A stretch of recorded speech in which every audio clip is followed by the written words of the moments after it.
Hello, my name is Carissa, Hello, my name is Carlos. and this is our research on the fluorescence probe that will detect nitric oxide in aqueous solutions.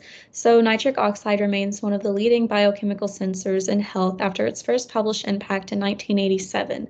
Nitric oxide is a diatomic molecule that behaves as an endothelium-derived relaxing factor. Our research focuses on addressing the cytotoxicity and solubility of nitric oxide release for quantification.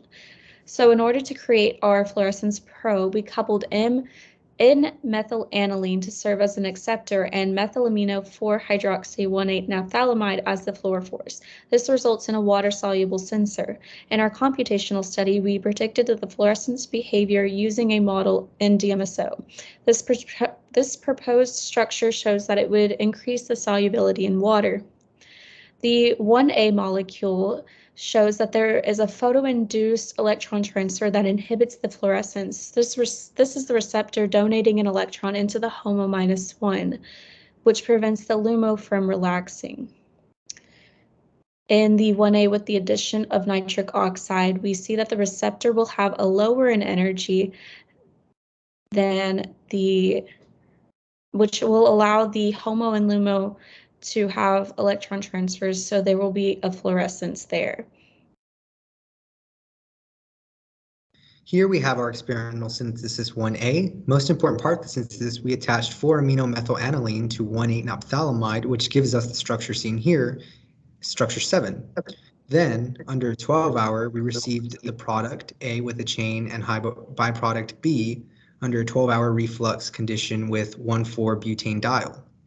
Our goal was to make only one product with the TEL in hopes of better solubility, but discovered that the byproduct of the hydroxyl group, molecule B, was the only one water soluble. Molecule A has a blue fluorescence, so the emission is around 460 nanometers. The ideal solubility is 10% DMSO in water or methanol, whereas its counterpart, the byproduct, is a green fluorescence at an emission of 555 nanometers. This product is insoluble in water, phosphate buffered saline, or methanol with less than 5% of an organic solvent. So our molecule B, the hydroxyl group, was then microscopically analyzed. We added cell line A549, which is a lung cancer cell, and it was incubated for about 2 hours. We have a microscopic analysis at 20 times and 100 times magnification with and without the exogenous nitric oxide group. We can see the fluorescence increase with the sensors paired with the additional nitric oxide. Notably, we can see a lot of the fluorescence for very little bit amount, which is a great improvement among the other sensors. Now, we have the fluorescence study. We used shown UV light for 2 minutes for our 1A molecule and increased our nitric oxide donor concentrations from 0 to 150 microliters. This gave us the upper limit quantification for 5 micromolar of 1A molecule. Figure 6, we studied the fluorescence of our 1A molecule with 50 micromolar of the donor under varying time of UV light shown. From this, we discovered the most intense peak of our molecule was right at 4 minutes. After 4 minutes, the fluorescence of the molecule is decreased substantially. Finally, we see in figure 7 that without UV shown on the sample prior, there was the most intense peak at 2 minutes under the same conditions before, utilized in figure 6.